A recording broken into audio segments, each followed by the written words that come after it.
Hey guys, and welcome back to today's video. Hope you're doing great today, and let's continue our reading journey. Yeah, let's get started. Atterbury managed the business. Me and Buck never quite understood all of it, though he explained it to us in full. It seems that company was a kind of cooperative one, and everybody that bought stock shared in the profits. First, we officers bought up. First, we officers bought up a controlling interest. We had to have that of the shares at 50 cents a hundred, just what the printer chair charged charged us, and the rest went to the public at a dollar each. The company guaranteed the the the stockholders a profit of 10% each month, payable on the last day thereof. When any stockholder had paid in as much as 100, the company issued him a gold bond, and he became a bondholder. I asked Atterbury one day what benefits and appurtenances these gold bonds was to an investor more so than the immunities and privileges enjoyed by the common sucker who only owned stock.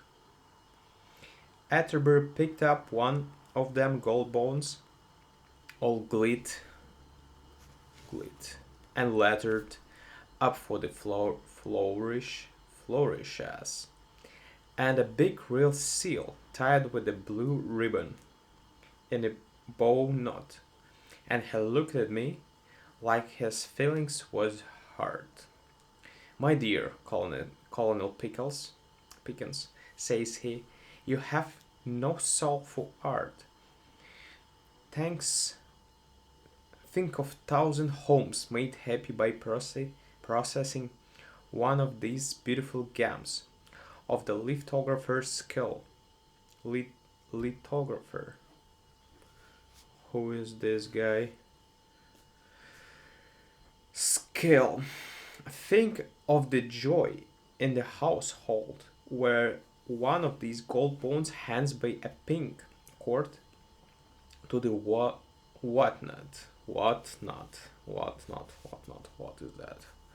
Or it chewed by the baby, caroling gleefully upon the floor. And I see your eye growing moist, Colonel. I have touched you, have I not?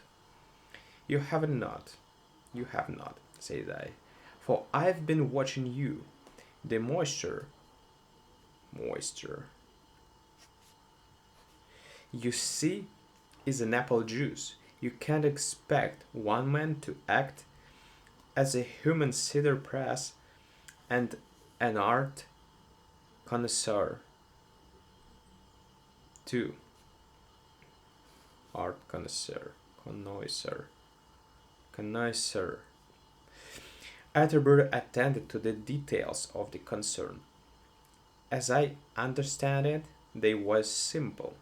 The investors in stock paid in their money, and well, I guess that's all they had to do. The company received it, and I don't call to mind anything else. Me and Buck knew more about selling corn slave than we did about Wall Street, but even we could see how the Golconda Gold Bond Investment Company was making money. You take in money and pay back 10% of it. It's plain enough that you make a clean, legitimate profit of 90%, less expenses as long as the fish bite. Atterbury wanted to be president and treasurer too, but Buck winks an eye at him and says, "You was to furnish the brains. Do you call it good brain work? Do you call it good brain work when you pro- propose to take in money at the door too? Think again. I hereby nominate myself treasurer ad valorem sine die." Something on Latin, or I don't know. And by acclamation. I chip in that much brain work free.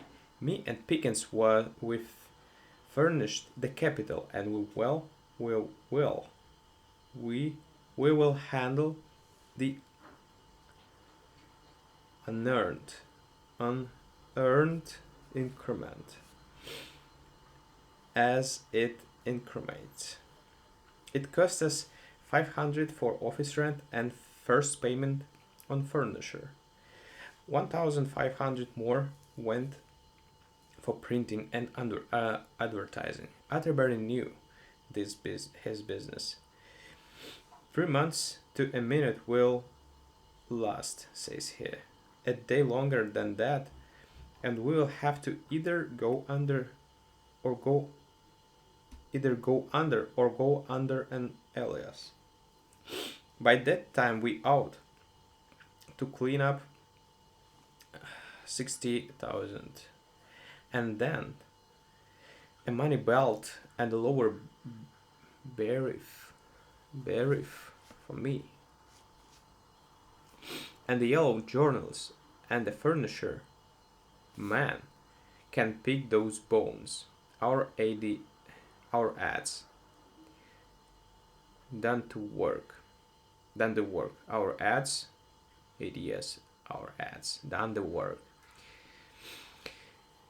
Country Weeklies and Washington on Washington hand press dailies, of course, says I, when we was ready to make contracts.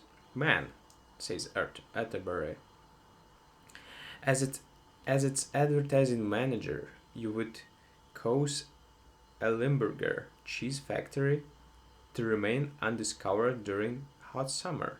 The game we're after is right here in New York and Brooklyn and the Harlem reading rooms.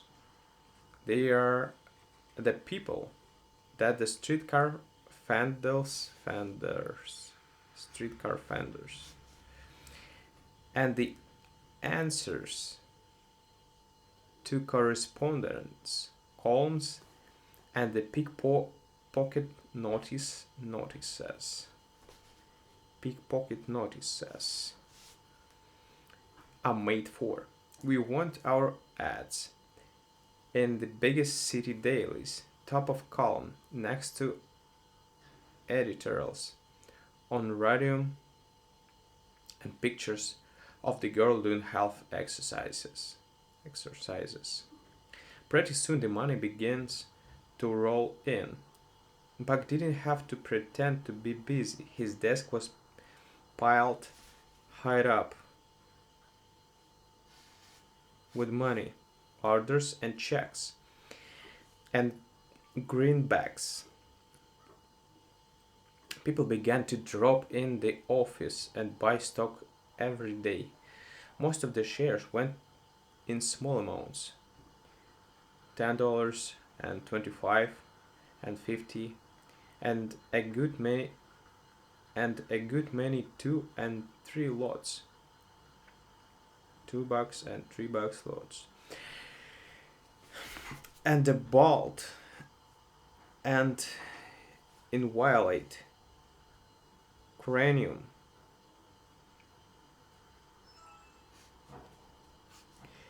of President Atterbury shines with enthusiasm and demerit, while Colonel Tecumseh Pickens, the rude but reputable croesus of the West consumes so many apples that the peelings hang to the floor from the mahogany garbage chest that he calls his desk.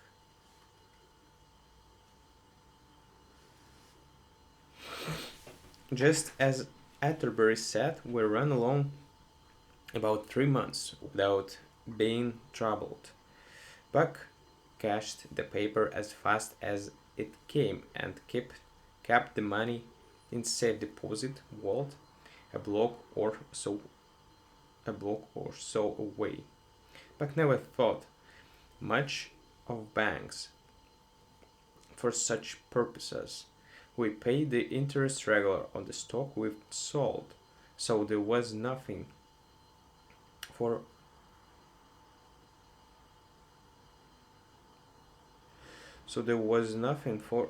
for anybody to squeal about.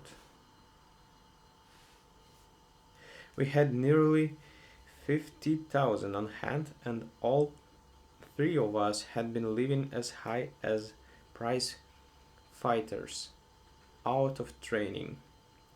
One morning, as me and Buck sauntered into the office, fat and flippant,